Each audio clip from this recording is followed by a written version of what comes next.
Okay, here we are. Alt.nerd.obsessive.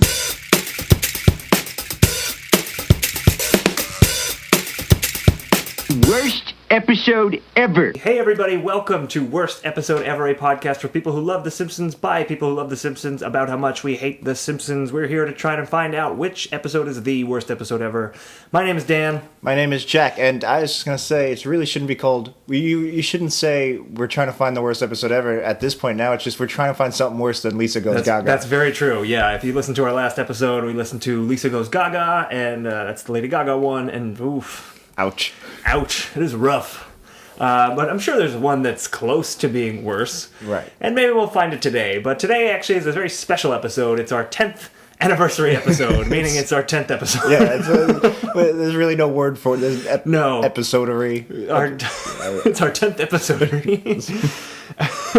So yeah, we want to thank everyone who's been listening so far. We really appreciate it. We've gotten a lot of great feedback. We've picked up a lot of listeners. Yeah, so thank you guys. That's really, we really appreciate it. And we also have a couple of specific thank yous. Yep, definitely. One from my girlfriend Missy, which is long overdue, but she designed our logo, the Worst Episode logo, which, if you guys haven't realized, is an Itchy and Scratchy specific parody. Right. We don't look like that. I don't actually have this very long lip.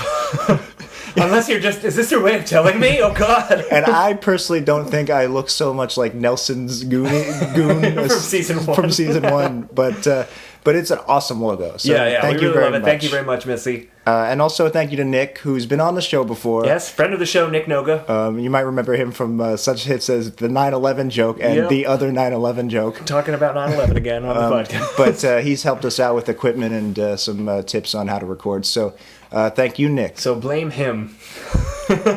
And we are doing a very special episode for the 10th. What are we doing today, Jack? We're going way back. Wayback Machine to That's 1997. Right. Season 9, The Principal and the Pauper, the famous Armin Tanzarian episode. Yep, episode 2 from season 9. It aired in September 97. So this is breaking our rules. Breaking our rules, because we're really looking at the post-90s episodes here. But we're making a special exception. Because everybody just seemed to hate this episode when it came out of the gate, and it's maybe the earliest jump the shark theory, or not theory, whatever. Definitely, like the episode candidate. A lot of people have said, oh, that's the one where it really started to go downhill. And I'm one of those people, because again, really? season 9 is not your favorite. On a pedestal. So. No. Season 9's pretty good, I think, but we'll get into that. We're gonna pause the episode in a moment to actually watch The Principal and the Pauper. If you haven't seen it, you could pause the podcast right now and check it out on simpsonsworld.com. Probably also on VHS. It's such an old episode. Yeah, just go through your closet. You have it on VHS. You can just find it there. And I think we're just gonna take a break right now, and we'll watch the episode and come back and talk about it. Cool. I don't look forward to it. A dagger through my heart. Oh, here, Mother, let me help you. Get your hands off me. Please, Mom. You too, stranger. I'm your son. I have no son. Look, lady, you obviously have at least one son. No, I have one stranger and one fraud. Take it easy, Mom. I said back off. You better do as she says. She's quick with a hat pin. I suppose I'll have to find a hotel. I won't hear of it. Tonight you can sleep on the floor of your office. So that was The Principal and the Pauper. It sure was. Which, the other guy wasn't really a pauper. Really, that's true. The principal and the prisoner of war. Right? Right. But whatever. That's not as punchy. Beside the point. We kind of mentioned this at the top of the show, but so this is really weird for us to be going way back. This was what, 97? 97, September 97. Yeah, and our rule is generally like season 11 and 2000 beyond. Yeah, to current. This is an old one. It kind of reminds me of, there was an episode in one of the last few episodes of Quantum Leap. Okay. When like season 4, when they were trying new things. And Sam went back in time to the 1800s. Okay. He usually can only go back in his own time stream, but because his great-grandfather had a similar DNA or something, and they were like, I guess, running out of ideas, so he went back. He went way back, and I feel like this is kind of that episode of Quantum Leap. You've heard it here, folks. This was the 1800s episode of Quantum Leap, but for the Simpsons. But we'll save that for my Quantum Leap podcast. Oh boy, the Quantum Leap podcast. I like it. So real quick, if you haven't seen this episode, I'm sure you've heard of it. It starts with the Skinner's 20th anniversary as a principal, so they throw a big bash for him in a school recital. It's very heartfelt, and the real Skinner just so happened to have been released from as a prisoner of war at that time. Shows up at the thing, calls him out, and basically Skinner isn't Skinner. He's Armin Tanzarian, who was in the war with him. It's actually, now I think about it, it's the exact same plot of Don Draper and Mad Men. Do you watch? That's true. Well, I mean, but as far as we know, spoiler alert, potentially for Mad Men. It's like season 1. Don Draper is the actual Don Draper is long dead. Is Dick Whitman? Yeah, but he stole. No, but he stole Don Draper's identity from a guy in the war. Right. I guess that just happened a lot. Maybe that's just maybe none of us are who we say. Are you really Dan Mulhall? My name is Armin Tanzarian. So basically, Skinner becomes Armin Tanzarian, and he leaves town. And everybody decides they don't like the real Skinner as much as they love the old Skinner. Right. So they tie him to a train and then kick him out of town. They say, "All right, Skinner, you're Skinner, and let's never speak of this again." And that's the episode. And this is famous for being like a jump the shark moment for the show early on. Let's talk a little bit about that. So I think it's pretty clear why people cite this as the jump the shark episode.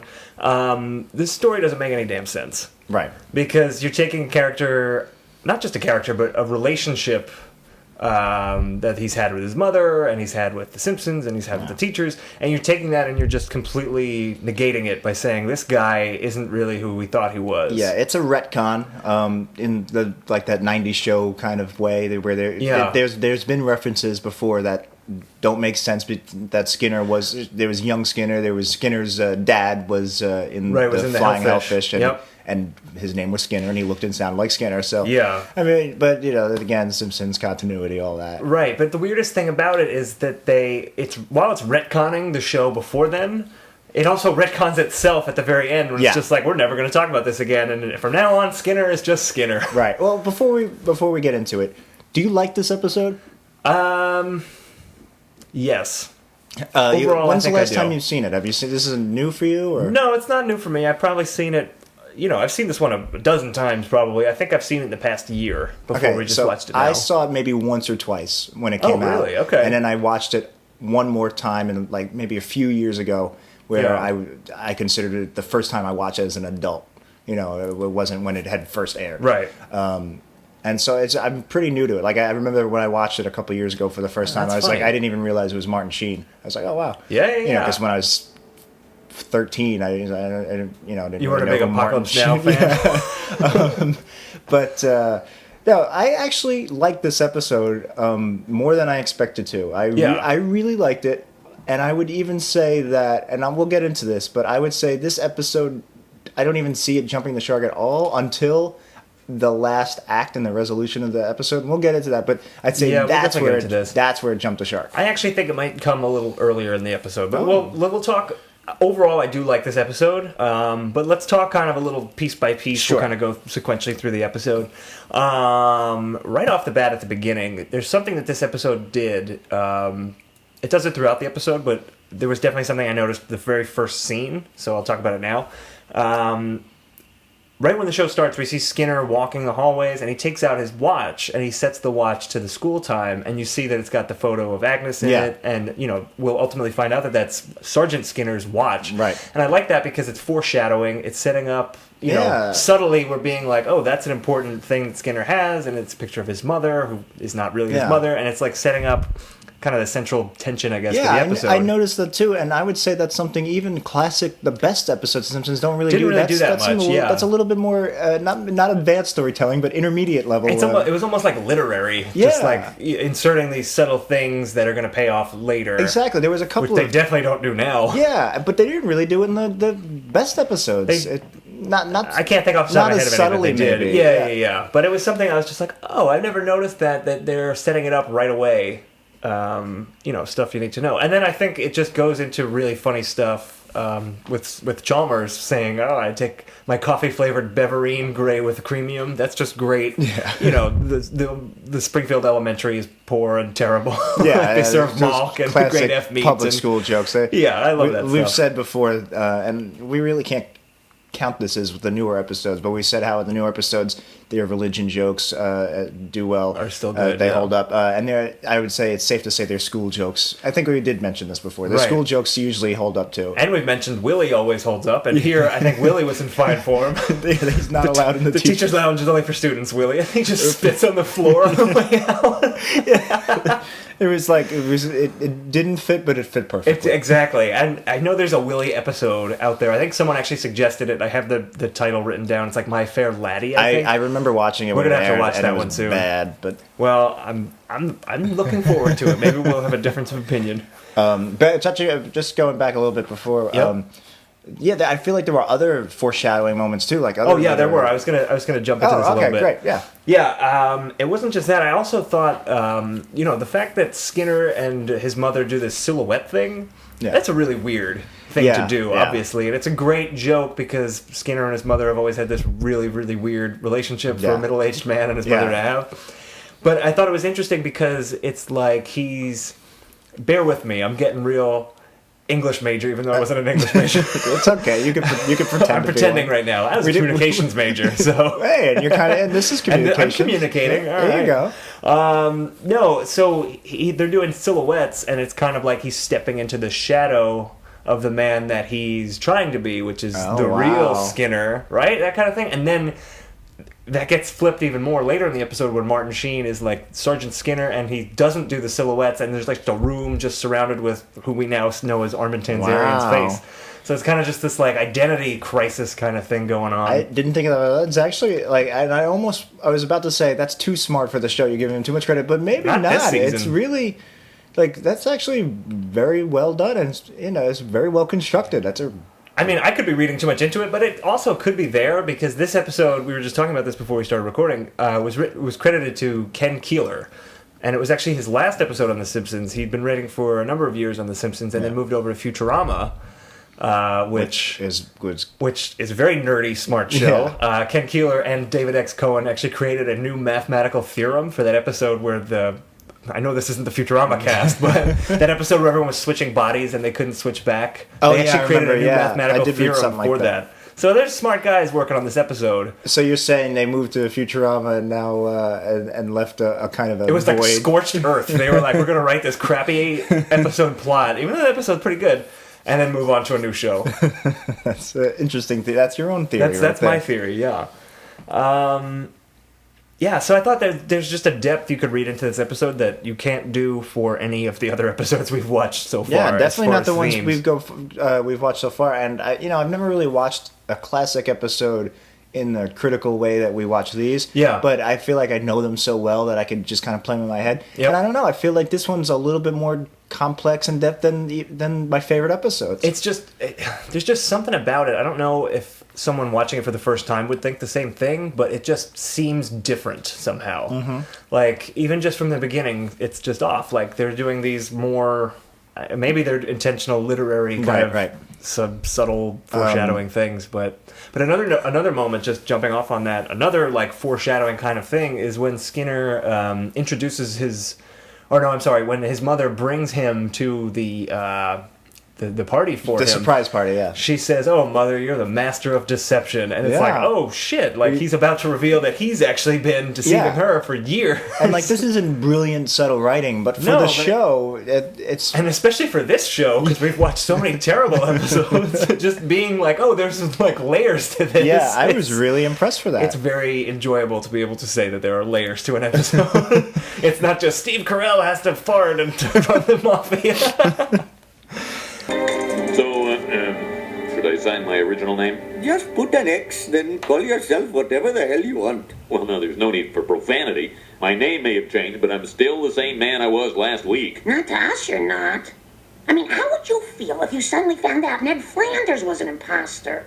Who's Ned Flanders? My next-door neighbor, religious guy? Oh, you mean Reverend Lovejoy. No, I don't. Yeah, no, the episode felt a little different, and I made another note, and I don't know if it was this episode specifically or again the older classic years, but it just felt kind of quiet to me. Like, there's a lot of just when there's classroom scenes and everything, the background noise. I don't know, it just seemed like it was if more you watch muted, a movie, muted, and Is that this episode only, or is that another?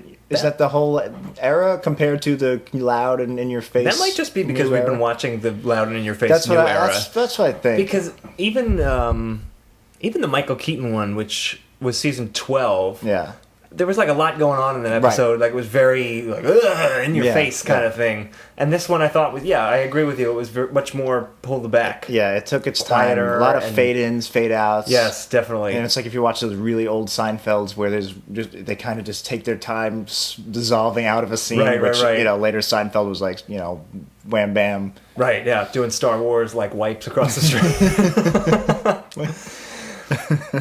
So Seinfeld did that. Yeah. So all right. So that's probably just more of a it is hard for us watching these episodes out of order, which is better. Yeah. No, definitely. So anyway, we get to the Skinner celebration, and the episode starts to get weird. I think it was actually pretty good up until that point. It was really funny. There were a lot of good Ralph lines in the beginning. I liked that whole scene. I liked how it felt like a real school recital with the kids reading off the index cards. Yeah, to the tune of Flipper. It reminded me of like junior high and elementary school assemblies. Yeah, when we celebrated our principal, and then someone came in and said, "That's not actually the principal." But no, that's what's really weird. From a plotting perspective, they just have the real Skinner. Let's just call him Martin Sheen from now on because it's getting confusing.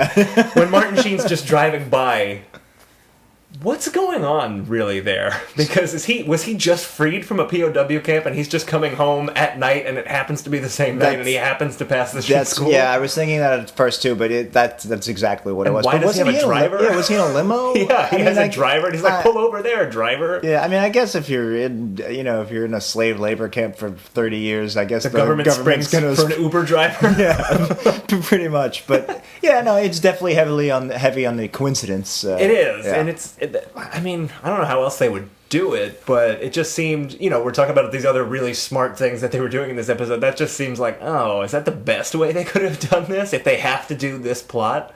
Right. I was thinking about that, though. I think I like this episode more than you, is the vibe I'm getting. Yeah. I think it was, like, I loved how they went out of their way. Like, all right, so your plot is Skinner's a fraud. He's not the real Skinner. Yep. So how do you start this episode? You can start in a million ways. I like that they started with like everybody praising Skinner for once, which he's usually the whipping boy. Right. Especially like Chalmers is praising him. Bart's sort of praising him. Besides the dog food America balls, but my theory is Skinner likes dog food.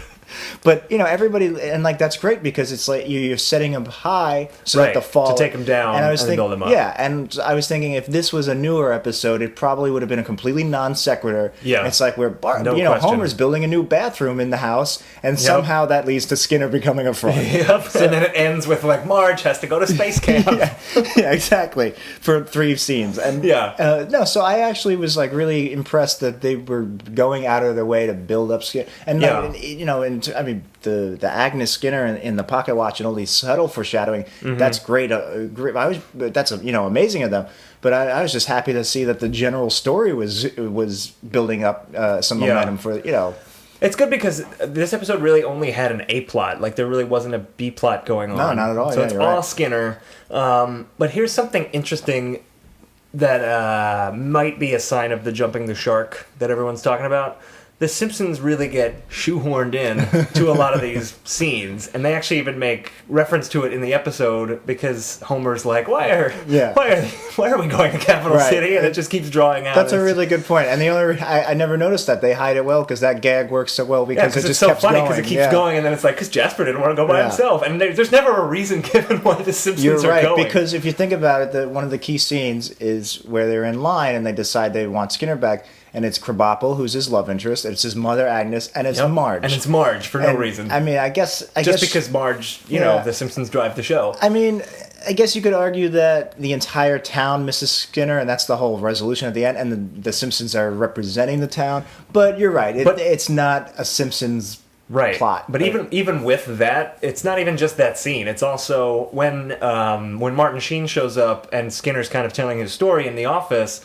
It's Agnes is there, obviously makes sense. The new you're Martin Sheen is right. there, Chalmers is there, and then the entire Simpsons Why family are is they there. there? And then there's this Willie is there, and Dr. Hibbert is there, and it's like, why are the Simpsons there? They have nothing to do with Wow, I this. didn't even realize that. Yeah. It's so obvious now. I just noticed, like, the only non-Skinner scenes are Simpsons scenes, which makes sense. The show's called The Simpsons. It is. It's true. But it seemed like they were really kind of doing some gymnastics to work the Simpsons in. And I feel like in later seasons they wouldn't even bother with that. Right. It would just be like, we're gonna follow a comic book guy and just it doesn't matter. He'll cross paths with Homer once or whatever. Yeah, because like the last few episodes we've done on this show with the Steve Carell and the Lady Steve Gaga, Carell definitely one. where you had entire scenes without the Simpsons. You're right. That's probably what this would have been closer to. Yeah, that's crazy. Why would the Simpsons be in there? I know, it made no sense. Completely went over my head. Does Lisa have any lines in this episode? She does in the beginning because she's the one who's giving them Skinner speech. Oh, right. But then she is kind of like completely pushed to the background after that. I But feel like normally she's got some she good would have moments. some. They'd force her to say something way above her age range. Like, you think. the philosophy of identity theft, Or even that Lisa would be the one driving the resolution, but instead it's Marge. Yeah. And then ultimately it's Homer, because Homer's the one who drives back in and he's like, hey, Armin Tanzarian's back, and he's going to take over the school. And it's like, Homer, I guess it's just like an unofficial mayor of Springfield. Just By the way, this is a little off topic. I feel like I read somewhere. Is it about Alf? It's about Quantum Leap. No, there's like 3 different episodes where Homer becomes a mayor or pseudo mayor of Springfield.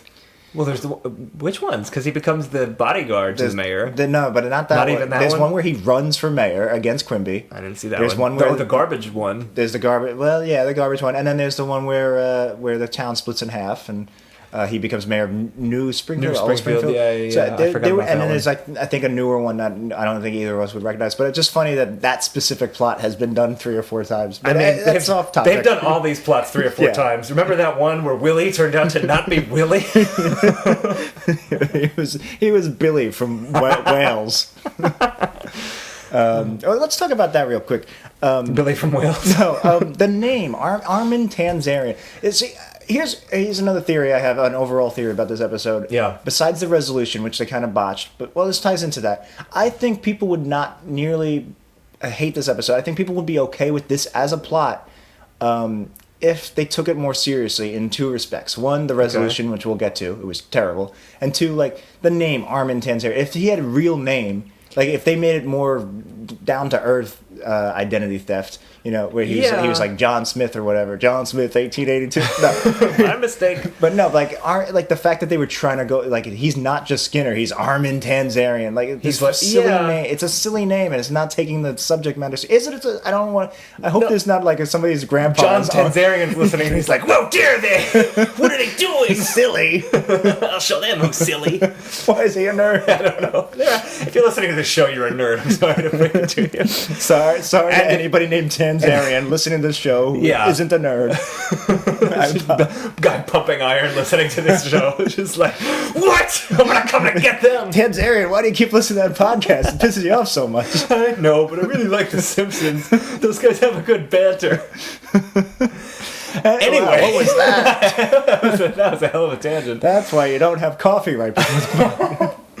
No, to go back to your point, I agree with you. It's a weird name. Yeah. And also, I've always said Armin Tanzarian. Yeah. T-A-N. It's Tam? It's Tam. That's even T-A-M. weirder. That's even weirder. I saw it, and it was on his, when he goes to his storage locker. It's printed on his thing, yeah, whatever. on his box. I was trying not to say on his box, but it's on his box. It's his box. What are you do? Yeah, I mean, the name is really weird. Is it a real name, or is it a made-up name? I think it's just a made-up name. I mean, I don't know if it's referencing something. We don't do any research. No, yeah. I mean, if it is, write in and let us know. But I don't know. I feel like if they had picked a real name, it would have been a little bit easier to swallow. Because I do think it's a decent plot. I think that's a cool idea for a plot. I disagree with you. I think if it was a more normal name, it would be harder to swallow. Because it's like, if it's just like, It's I'm not serious? Seymour Skinner, I'm Bob Jones. It's just like, all right, who cares? Who's Bob Jones? It doesn't matter. I guess it heightens his alienness, which is it makes him seem more. I did think about that when I was putting together this theory, but I don't know. it just makes it so wacky. It does make it. Yeah, it's a wacky idea for an episode. Because I think you could do a grounded. I think this isn't a.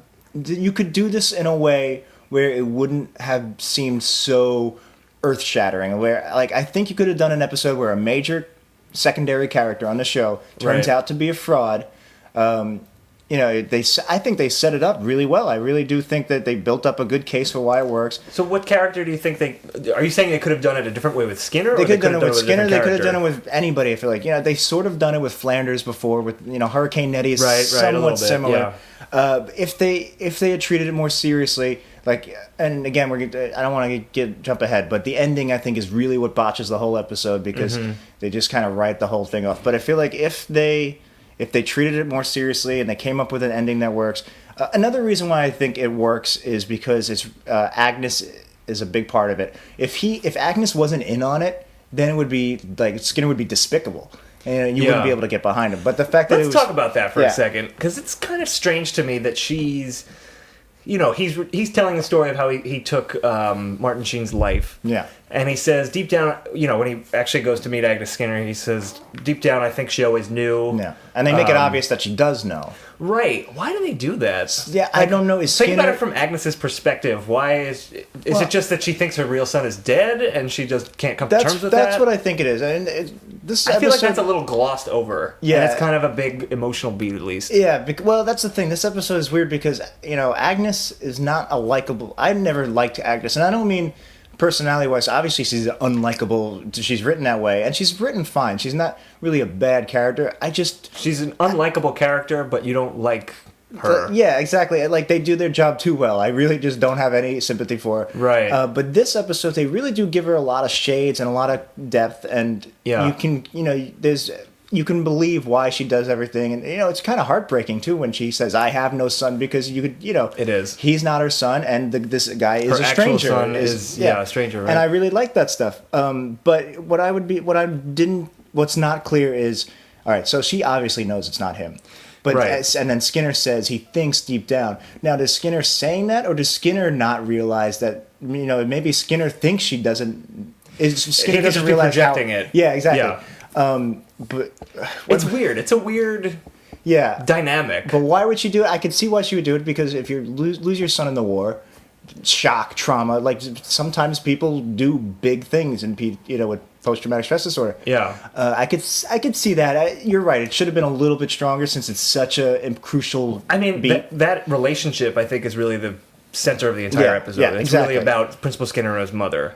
Which I didn't realize until I rewatch it again. I don't remember that being the core, but the fact that they open up with the watch and she's in there, that's telling you. She's the symbol of kind of this stolen life. And I disagree with you. I like Agnes Skinner not as a person, but as a character. You think I think she's funny? Yeah, and in small doses. I always loved that their relationship was basically just psycho.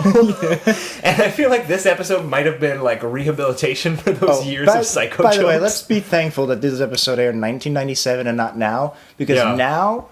with the way they sexualize Marge and all the shit they do, you find out that Skinner isn't really blood related to Agnes, God knows talking. What this weird incestuous. Yeah, God knows what they would have done with that. Real quick, it's funny how the show obviously keeps aging, but the characters' ages kind of remain the same. Bart would be like 40 now. It's funny that Skinner will always be a Vietnam vet. You can't really make him a Persian Gulf vet. Yeah, it doesn't translate as well. But that would also make him like 80 now, or not 80, but up there. He'd be 107. He'd be. Well, I mean, they've always hinted that he's a little bit older than Homer and everybody. But I would imagine. Well, they said he was. He'd stolen Martin Sheen's life for 26 years. He was in the army, so he's got to be at least 18, 19. So he's late 40s. Yeah.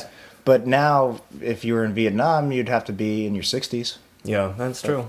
Yeah. Just something to note. Yeah. All right. Well, this is kind of while we're on the topic, just real quick, the animation in the Vietnam scenes was awesome. Just gonna bring that up. I was just gonna bring that up. It was so pretty. It was really great, especially when they first cut and it's like bombs are dropping and it's like the shadow silhouettes. Yeah. Oh, was there another silhouette in this episode? Yeah, it was. Foreshadowing. I feel like that we might be reading a little too much. Maybe, but it really reminded me kind of like old war comics, like Sergeant Rock kind of stuff. which they've always done. Like the whole Hellfish episode was basically a takeoff of that kind of thing. Yeah, it was really gorgeous. Yeah, it really looked great. The backgrounds. You have the helicopters with the grass bending, like that classic Vietnam shots, and it was something. Yeah, the animation on this episode was really, really great. Yeah, I'm glad you brought that up because I almost forgot. You're welcome. Let's talk about Martin Sheen for a second. All right. I like him. I love Martin Sheen. Yeah, I thought he was really good. I don't know. Do you disagree? I really like Martin Sheen. I dig him.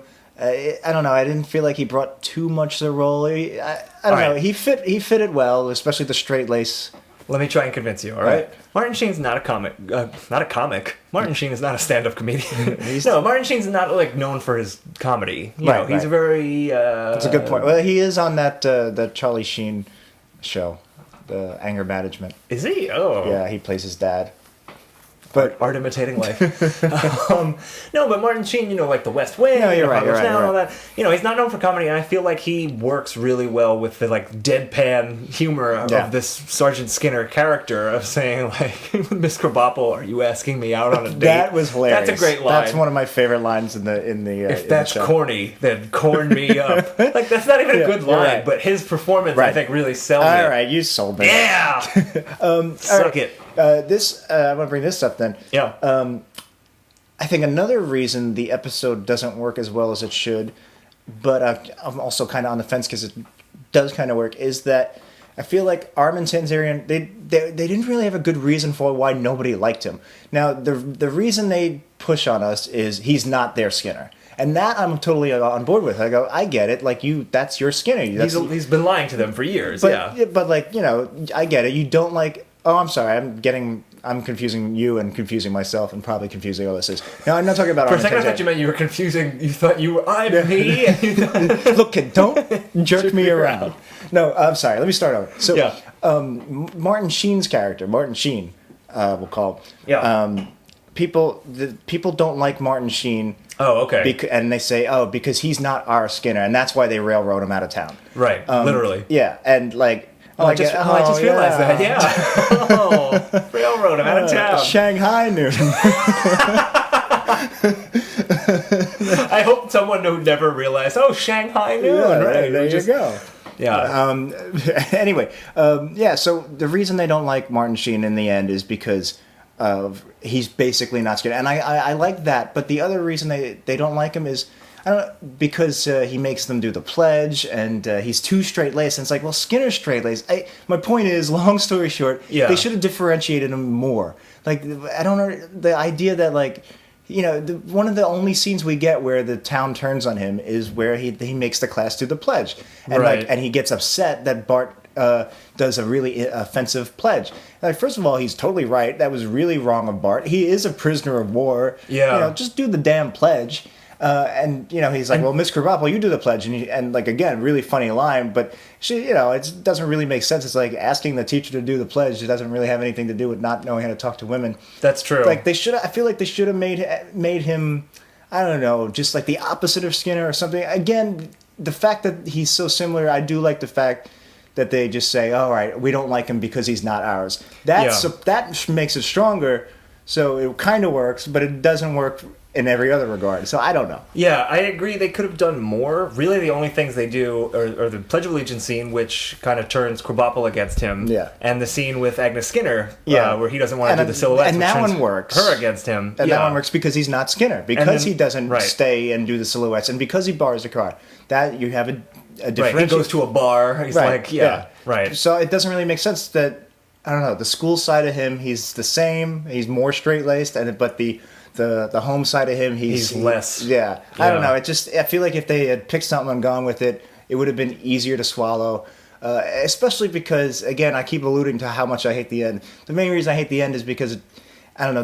I don't feel like he deserves it, Martin Sheen. Like that's fine that they all accept that Skinner's back, and they go, you know what, we want you back, we like you, but you can have both. Yeah, right. Like, and if you're gonna railroad him out of town, if you can railroad him out of town to make things neater, fine. But then give us a reason to really hate the guy. They seem to make a. That's a great point. Yeah, you're right. We're supposed to hate him because he's a prisoner of war, and he wanted to hear the pledge. Yeah, I mean, as an audience, I think we're just supposed to hate him because he's not Principal Skinner.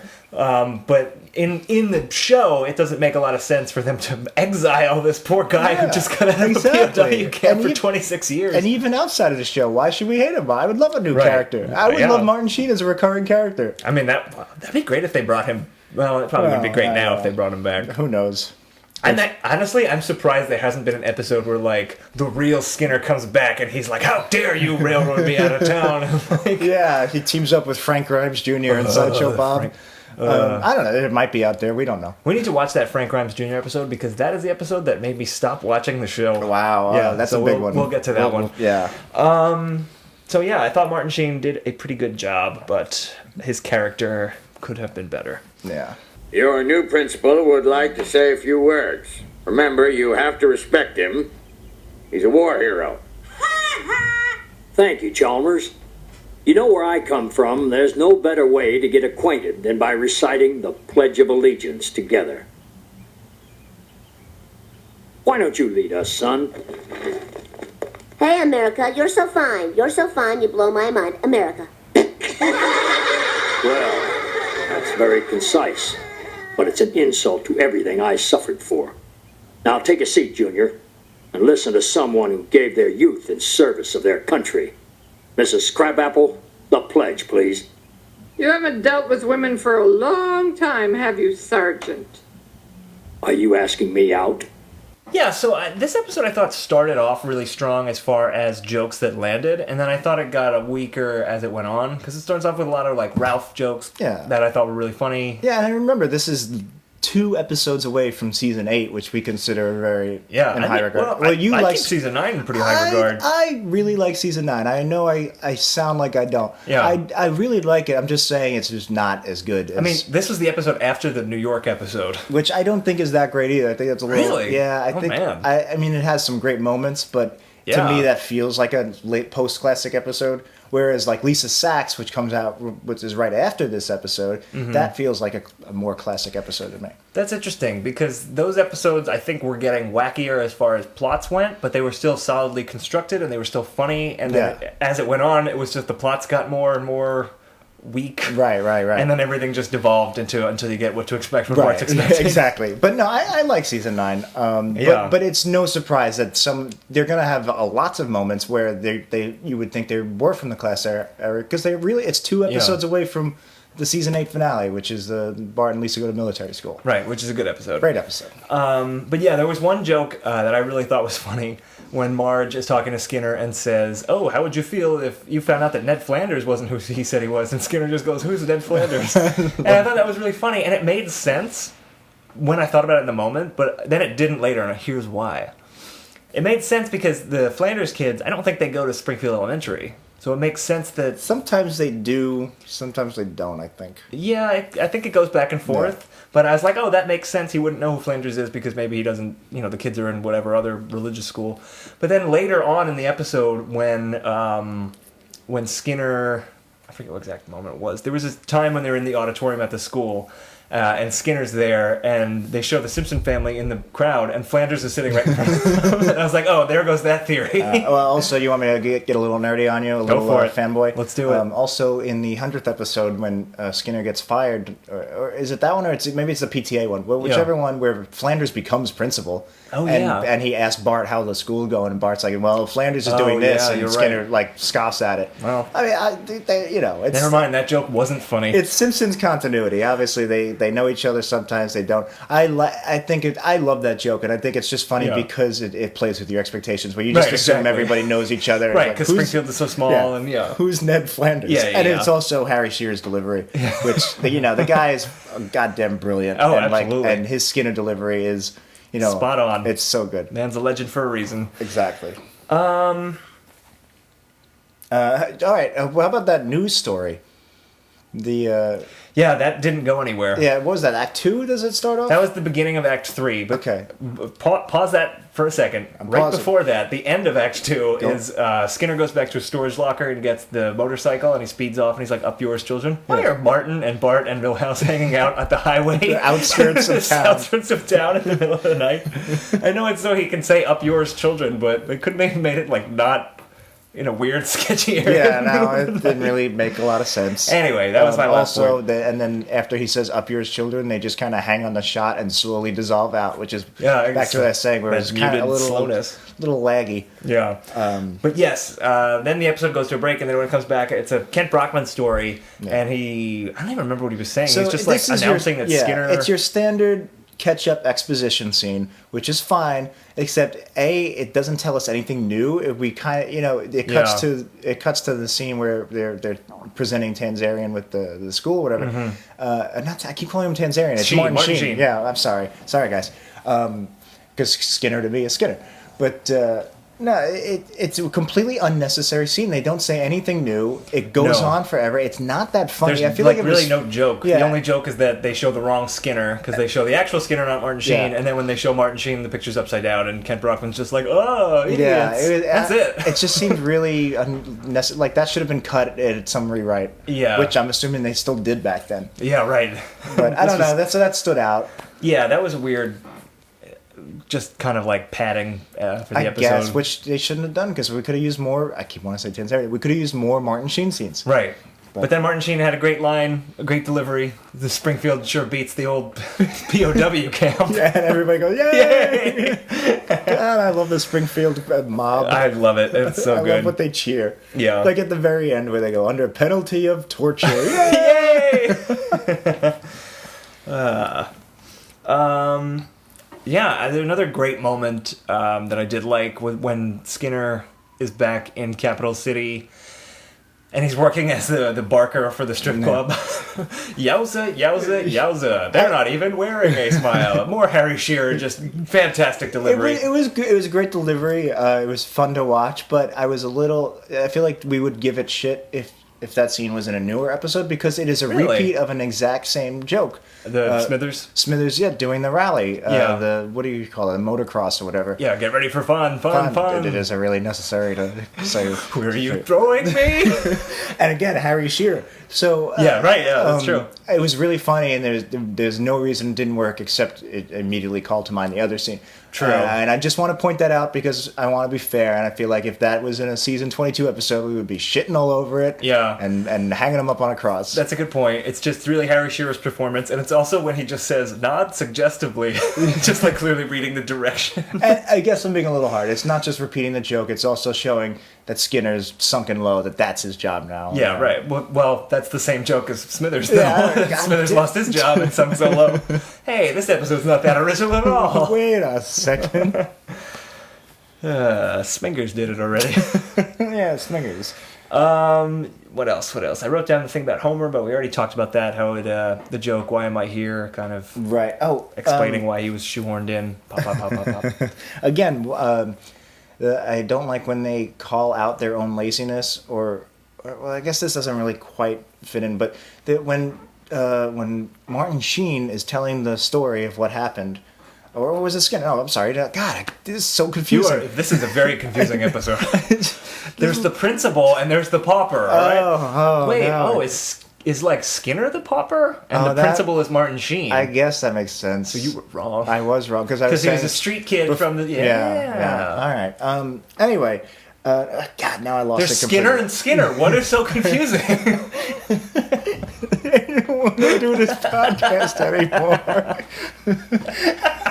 Anyway, Skinner's telling the story. The fake real Skinner is telling the story.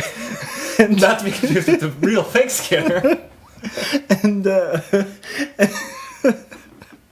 And we're going off the rails. So one of them's telling a story, and then Bart says, "Hey, when are you going to get to the part where you is this one of those emotional stories? I want to hear about where you steal his identity." Right. It's just like, that wasn't necessary. Like, it just, I don't know. It's just there were a lot of things that just didn't land. It's when the show calls itself out. I mean, there's another point later on where Homer calls something out, but it was funny. But I don't know. I just didn't like that moment, and it's not really that big of a point to make, and it would have been fine if I had just made it. Yeah, right. Turned it into this 15-minute labyrinth, but there it is. The Skinner labyrinth. No, it's the Tanzarian labyrinth. No, it's the Sheen labyrinth. with Emilio Estevez at the center. The Quantum Leap podcast never gets this confusing. You got Al and you got Sam, and it's done. What if there was a Quantum Leap crossover with Alf, and instead of Al, it was Elf? Cut that. Cut all this. Oh boy. Yeah. That's a line from Quantum Leap. From Quantum Bleep? Is that the name of the podcast? It's just cursing about Quantum Leap. This fucking show. He's just trying to right some fucking wrongs. Wow. Where are we? What time is it? I don't even know anymore. What show is this? This is the Elf Podcast. We're here coming to you live from Melmac. Well, all right, so let's talk about the ending. Why don't we just get to... Let's do it. Let's just move on. Sorry, guys, about the last 10 minutes. We're recording earlier than normal, so maybe that's what it is. So you're kind of off on the whole thing. I'm in the camp of myself, where I like this episode. I like the story. I actually don't mind the Armin Tanzarian plot. Right. Though I don't like the name. Where I agree that the show possibly jumped the shark and was a really... And I remember when I was watching this was one of the biggest signs of me, like, oh my god, this isn't the show I like. Yeah. And it really was this episode for me, too. So... And it wasn't because everybody else was saying it. I personally noticed. So you actually think this is like the Jump the Shark episode? I wouldn't say it's the Jump the Shark episode, because you still got good episodes after. I wouldn't say it's the Saddlesore Galactica, Yeah. But it was a big sign that, things were wrong. Was it the first sign, or were you... For me, yes. The New York episode, I would say, like I said, isn't... It's funny. Season 9... premiered, and this might be why I also like it less. Yeah. It premiered when we were in high school, I think, or junior high. We were in 8th grade, yeah. So this might come as a surprise to you guys, especially after my Quantum Leap jokes, but I was a bit of a nerd. I was captain of the football team. and that for some reason that year I started hanging out, like going out late and coming home and like hanging out on the stoop with my friends, and so I wasn't watching the show consistently on Sundays at 8:00. Mm-hmm. And that was the first time that had ever happened where I wasn't watching the show. So I missed a lot of season 9 episodes and didn't catch them again until syndication. Yeah. So I think that might have something to do with me not identifying with the season as much. But anyway, I watched this episode and I was just like, oh yeah, this would be the first time where I was like, that's dumb. That's stupid. Some people say that's the first episode for them was the Frank Grimes episode, which was season 8. People get that. I don't get it. I think that's a great episode. I think it's a great episode, but I think the reason why is just because it's dark. It's not only is it dark, but it's just Homer is like really an idiot. And he kills somebody. I mean, he doesn't kill them, but he's responsible for his death. He was already that stupid. The whole episode was just trying to point out that he was stupid. Right, but maybe it's that metatextual thing of like it's too much of a real person coming to Springfield and being like, Homer's an idiot. Why does everyone listen to him? Yeah, maybe we'll talk about Grimes at some point way down the line. When we watch that Frank Grimes Jr. episode. There you go. You may have to pay me to watch that one again. I really hated it. I haven't seen it. I didn't even finish watching it when it first was airing. Anyway, so the end. I like this episode. I hated the ending, and the ending I hated so much that it ruins the whole idea for me. And that's because it was such an easy... they just railroad him out of town. They don't have a good reason.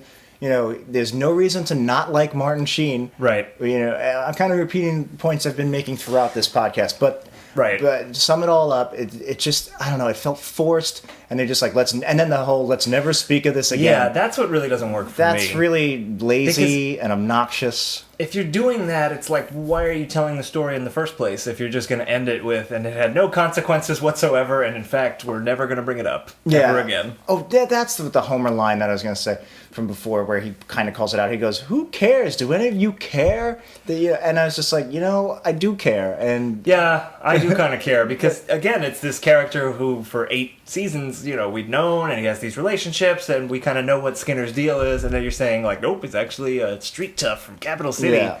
It's like, why are you doing this? And then you're just turning the clock back. So, I don't know, the identity theft and even the retconning to a degree, I don't mind. It's the lack of respect for the relationships and for the material. Yeah. And for the story itself. That's really it. The story, they don't treat this... it's a good story, and if you treat it with respect, you would come up with an ending worthy of it, and they didn't do that. The fact that they were just like, and it's over. We're, it's like they go out of their way, where Homer says, I've got a solution that will solve everybody's problems. Did Homer actually come up with the end? Yeah, I don't remember that. Homer says, he's like, look, what are we going to do? We have two Skinners now. And Homer goes, I have a solution where everybody will win. And then it smash cuts to the railroad, and the joke is that's the solution that and the joke. So wait, let's unpack this for a second. Yeah. This is good. So Homer comes up with this idea, and the idea is, hey, we're going to tie up Martin Sheen and put him on the railroad and send him out of town. That means, like, in universe, if the Simpsons is real, there's a scene where Homer and presumably a gang of people go into the house and take Martin Sheen and tie him into a chair. That should have been in the episode. That would have made it really dark. So, exactly. Yeah, that's dark, really funny to think about. Yeah. And then it's funny where they go, but I'm a POW and we salute you, and like that's good animation, good acting, but it's also really that's very disrespectful. Yeah, it's like why do they hate POW so much? Like, but we don't like you. You're boring. Yeah, we like this other boring guy who we know. So it's just the fact that I've got a solution that'll solve everybody's problem, and I don't find it funny that the solution didn't do that. I get the irony of it, but it's also just like shitting on the story. It's like we're not even going to bother with an ending. Yeah, it's just like let's say and they were rescued by, let's say Mo. Like, that kind of works because of the delivery, but that's a different episode. But it's the same kind of just like, fuck it, let's just end. Season, I think, though. Yeah. Maybe at this point, you know what? Maybe season 9 was the moment when they were just like, as far as ending episodes, they were just like, fuck it. We'll just end it. They were less concerned with story and just like, let's make Simpsons jokes. Yeah. What season is the one where Edward Norton is on? I think it might be season 12. Oh, really? He's gotta be later than that, right? I don't think so. He wasn't that famous yet. I remember that one specifically, it just ends. And there was no resolution at all. I only saw that one once. I would like to do that one. Yeah, I remember that one too. Yeah. I think that's a later episode. It could be 13, but I stopped watching... maybe it's 13. Maybe I stopped watching in season 14. So, maybe this was the first of the... let's just end it. There's probably a few classic episodes where they do the same thing, but I don't know. It just treated the story with a real lack of respect, and as the viewer, that really makes me upset because why get invested? Which was in a big contrast to the beginning of the episode, which we talked about with all the setup and payoff kind of stuff. It's just, and then they're just like, which makes it all the more disappointing. So. In conclusion, on my end here, I really like the story. I like the episode. I don't mind Armin Tanzarian. That doesn't bother me as much as it does people. Mm-hmm. The name maybe, but it's really the end. The ending I hate as much as I would say most people seem to hate the whole episode. Yeah. So I'm not on board. But I don't know. Do people hate this episode though? That's the vibe I get. A lot of people say, "Oh, this was the one where it jumped the shark," but. It's still because funny. That's the thing. Because it's still so early, and now you have... at the time, it was hated. Yeah. But now you have 15 plus years after... Like, let's go right through it here. Years. We have Grandpa Marries Selma. We had the Steve Carell Mafia episode. Yep. We had that shitty Halloween episode. Yep. And we had the Lady Gaga episode. So, like, right off the bat, you have 5 episodes that make this thing look like gold. Yeah. So... Yeah, I think that's true.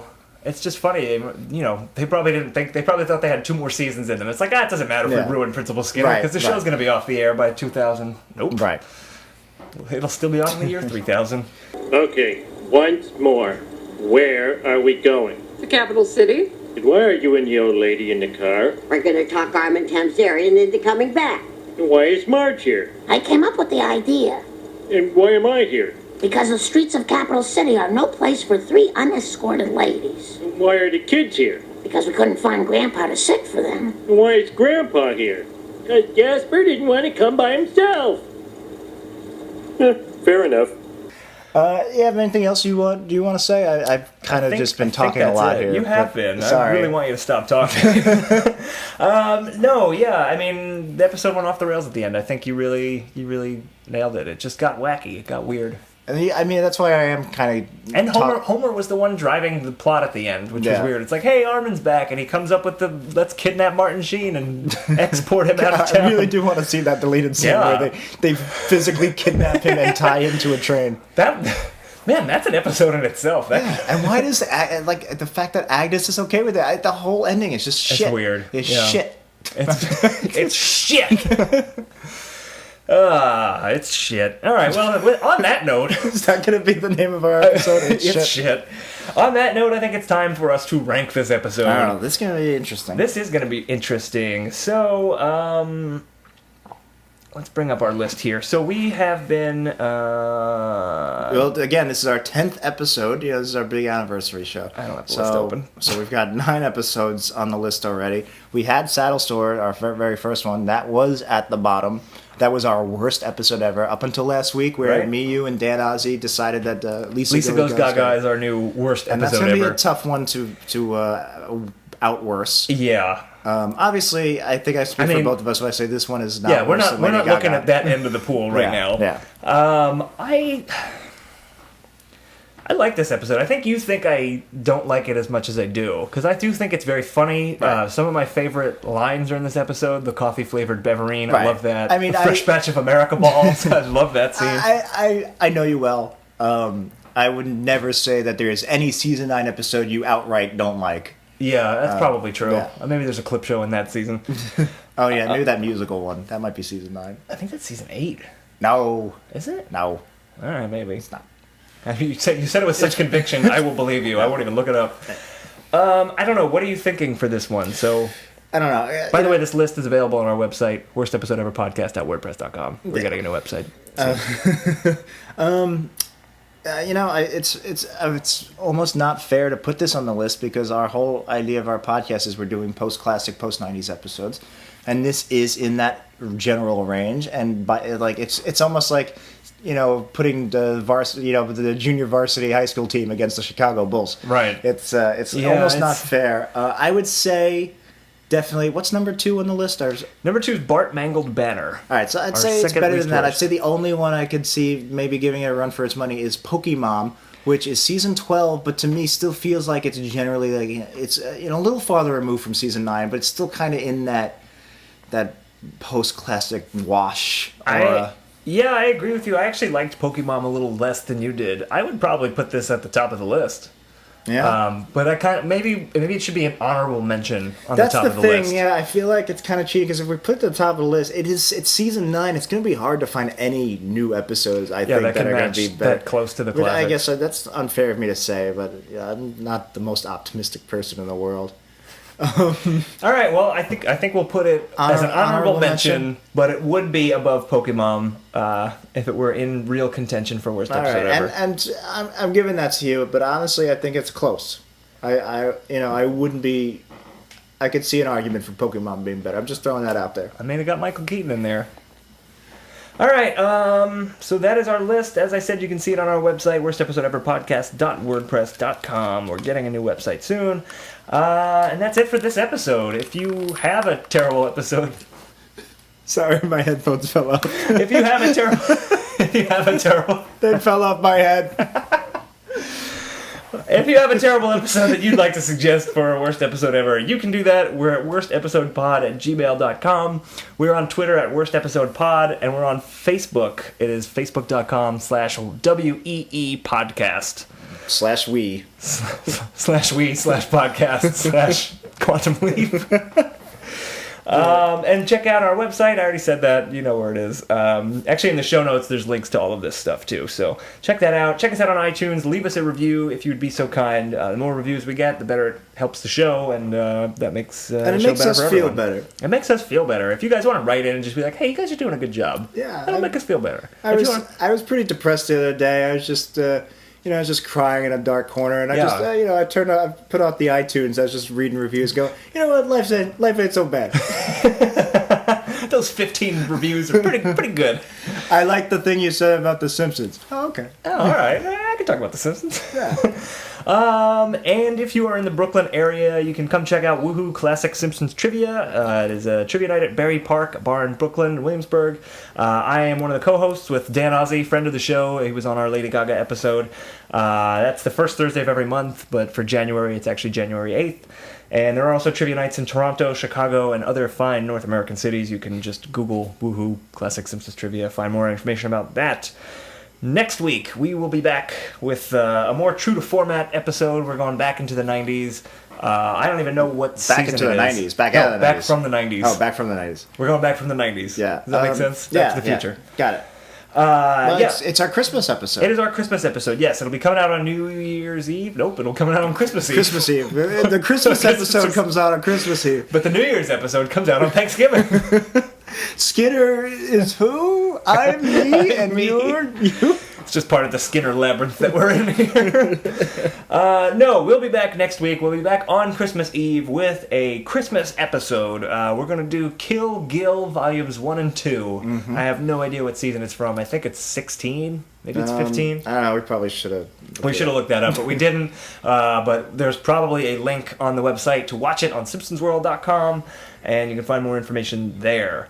I think that's everything. Yeah, I think so. All right. Thanks, everyone, for downloading and supporting the show. Please tell your friends if you like it. If you don't like it, tell no one. And as a personal note to you, Dan, here's to another 10 episodes. It's been an absolute pleasure. It has been, sir. I've never had so much fun hating something so strongly. Yeah. No, this is we're joining in the hate, and it feels so good. This has been worst episode ever. Thanks, everybody. Now, if you'll allow me, I think I have a solution that'll satisfy the town and let Sergeant Skinner keep his dignity. But I'm a hero! And we salute you for it. Now don't come back. I'm sorry, Seymour. It's nice you're alive, but you're just not what I'm looking for in a son. I'm glad you understand.